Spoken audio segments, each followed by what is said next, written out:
After I saved her company, working 80 hours a week for 2 years, my girlfriend paid me $50,000 and kicked me out for her ex. She replied, "It's just business." Then I joined their biggest rival, taking some of her main distributors. They were left frantically calling as their company's value slowly evaporated. I'm 32, male, and I'm writing this from a hotel room that smells faintly of lemon-scented despair. It's 2 in the morning, the witching hour for bad decisions and brutal honesty. And man, have I got a story that's been eating me alive. It all started with a woman. Of course it did. Her name was Alara. When I met her, she was this whirlwind of ambition and chaos. She just inherited her father's company, Golden Harvest. It was a respectable artisanal food business, but it was completely stagnant. I saw the potential, and I saw her. For a while, that was enough. For 2 straight years, I poured everything I had into that company. My background is in logistics and market strategy, exactly what Golden Harvest needed. I'm talking 80-hour weeks. I redesigned their entire distribution network from the ground up. I personally forged relationships with every new distributor. I was the silent partner, the engine in the back room. We never had a formal contract. We had love, or so I thought. Our payment was whispered promises about our future, and whatever profit the company made, we just poured it right back in. And it worked. The company's valuation tripled. We were on the verge of a massive expansion. Then 2 weeks ago, I came home to our apartment, the apartment I paid the security deposit on, and it just felt off, too clean, sterile. My favorite worn-out armchair? Gone. In its place was this sleek black leather thing that just screamed, I have more money than personality.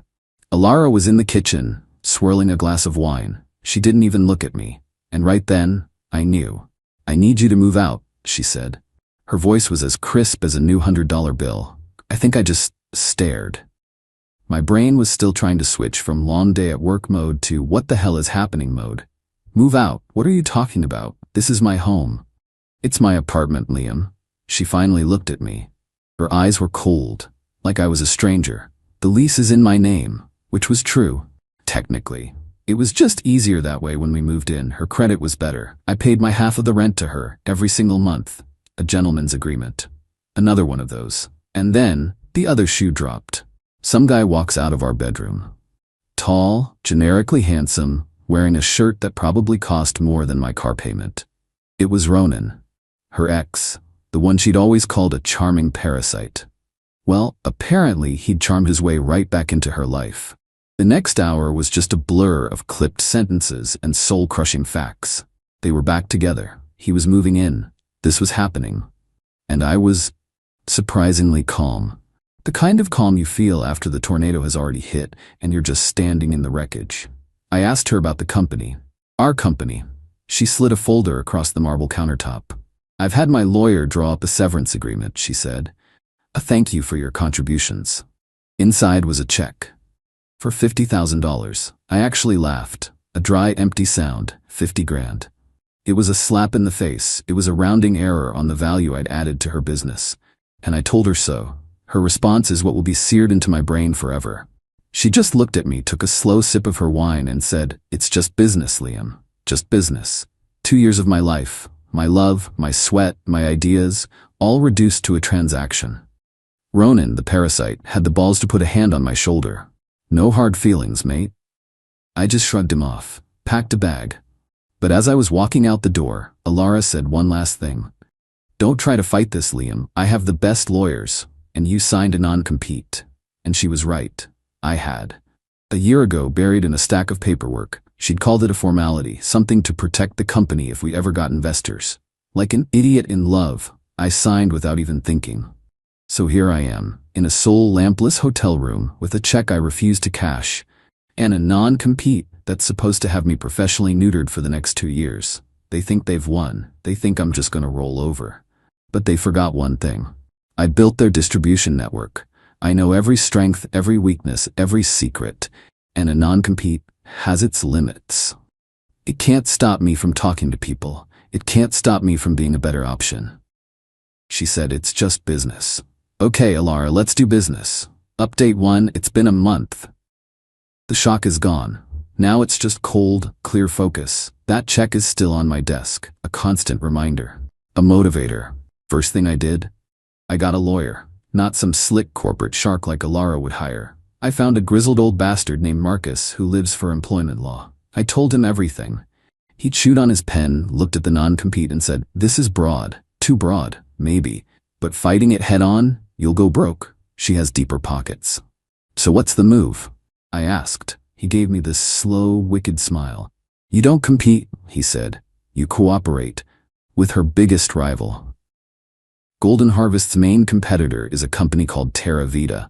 They're bigger, more established, but they've been losing ground to Golden Harvest's recent growth. They have the money, but they lack the agility. They lack the relationships. I knew a guy there, David. Met him at a few trade shows. I took him out for a beer. I didn't say a word about Alara or Golden Harvest. I just talked about the industry, new distribution models, untapped markets. I gave him a little taste of what I could do. 2 days later, Terra Vita's head of operations called me. We had a meeting, then another. They made me an offer. My official title, Regional Accounts Liaison. It's deliberately vague. My job description is simple. Build relationships. And here's the beautiful, totally legal loophole. My non-compete says I can't work in product development, marketing, or sales strategy.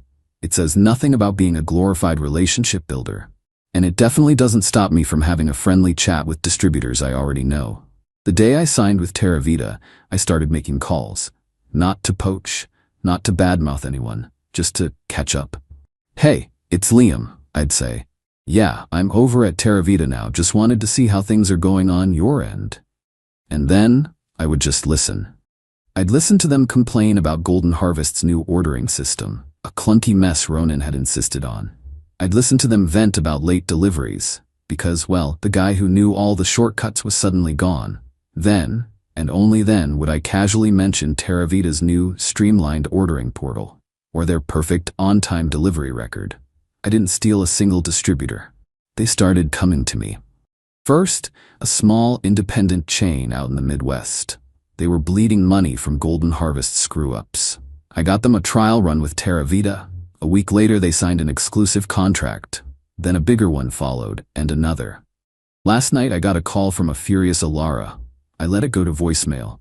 It was just a rambling mess of threats and accusations. She sounded panicked. Then Ronan, the parasite, sent a text. "You think you're clever. You're playing with fire. Alara will sue you into the ground." I sent him back a simple reply. "It's just business." They're right about one thing. I am playing with fire. This is a huge gamble. But for the first time in a long time, I feel like I'm holding all the cards. Update 2. 3 months in. The trickle of distributors leaving Golden Harvest has become a flood. My new life is a blur of flights, meetings, bad coffee, but it's a good blur, a productive one. I've brought over 5 of Golden Harvest's key distributors. We're talking nearly 40% of their business. And my lawyer, Marcus, has checked every email, every contract. I haven't broken a single clause of that non-compete. Legally, I'm a ghost. Of course, if the lawsuit arrived. Thick package, intimidating, full of empty threats, theft of trade secrets, breach of duty, nonsense designed to scare me, to bleed me dry. But here's the turn I didn't see coming. Terra Vita's legal department, a team of absolute killers in $1,000 suits, stepped in. They saw Alara's lawsuit for exactly what it was, a desperate, pathetic attempt to stifle competition. So they didn't just defend me. They countersued Golden Harvest for anti-competitive practices and frivolous litigation. They went on the attack. But Ronan doesn't play by the rules. He decided to get personal. I got a call from my sister last week. She was a mess. Ronan had called her, fed her some sob story about how I was a jealous ex trying to destroy Alara's life's work out of pure spite. He twisted everything. And then, and this is what made my blood run cold, he hinted that I had a history of instability. He was trying to poison the well, isolate me from my own family. It all came to a head last week. I was in my hometown for my nephew's birthday. We were at a park, a place with nothing but good memories. And who shows up, like a bad smell on a summer breeze? Alara and Ronan, a calculated ambush. "We need to talk," Alara said. She looked tired. The strain was showing. "I don't think we have anything to talk about," I said, keeping my voice level. My nephew was right there watching. "You're destroying my company," she said, her voice trembling. Your company was doing just fine, I shot back, until you replaced your most valuable asset with a parasite. I nodded at Ronan. He stepped forward, his face a mask of fake sincerity. Look, Liam, we can make this right. Alara's willing to offer you a more substantial severance. Just come back, help us fix this. The audacity, it was breathtaking. They kicked me out of my home, try to ruin me, and now they want to offer me a few more bucks to clean up their mess?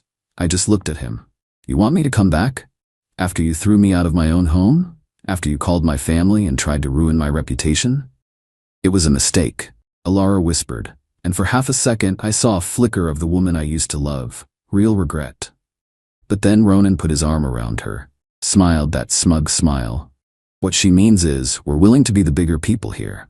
And that's when I snapped. Not loud, quiet, precise, devastating. You want to talk about being the bigger person? My voice was low.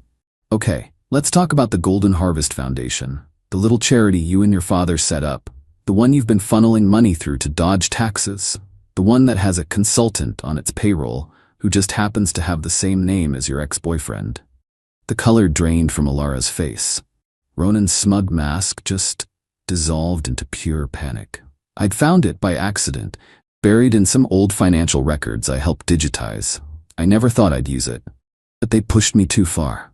I haven't said a word to anyone, I continued, my voice a deadly whisper. But if you don't drop this ridiculous lawsuit, if you ever contact my family again, I will make sure the IRS and every major news outlet in this state gets a full copy of those records. I didn't wait for a reply. I just took my nephew's hand and walked away.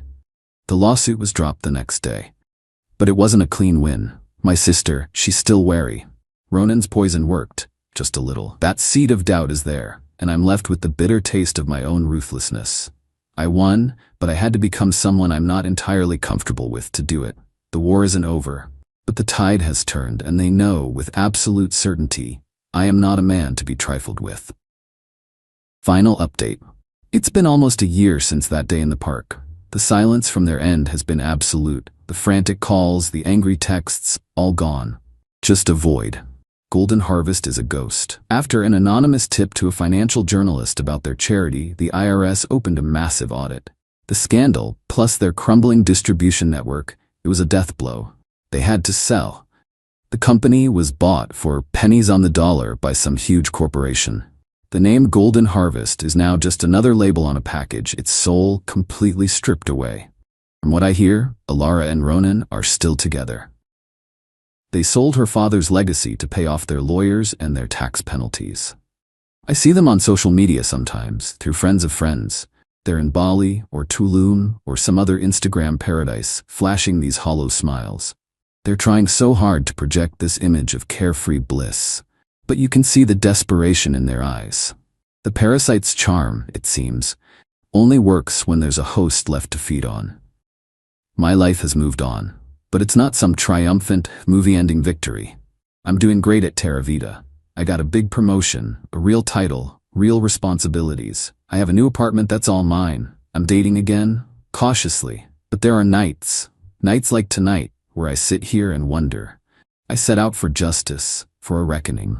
But the path I took, it led through some dark places. I used information I swore I never would. I hurt someone I once loved, even if she hurt me first. That $50,000 check, I never cashed it. It's framed, it hangs on the wall in my home office. A reminder of the price of betrayal and the cost of revenge. Last week I got an email from Alara. It was short, just a few lines. It said, "You were right about everything. I'm sorry." I haven't replied.